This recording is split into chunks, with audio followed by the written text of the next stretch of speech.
naman itong powder scent. Ayan. So, hi mga mamis, meron akong bagong check out, lalo na nung nag-sale yung Mousse Gear. Kasi ito 33 na lang, which is ang original price niya is nasa 100 plus, alam ko.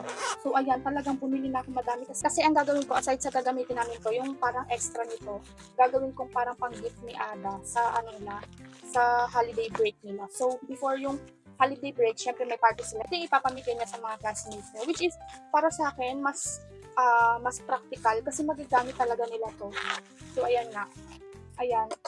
Ito yung binili ko mga mamis. 5 pack ng Mousse Gear Mini Wipes. Ayan. So, 3 yung binili kong ganito, which is yung unscented.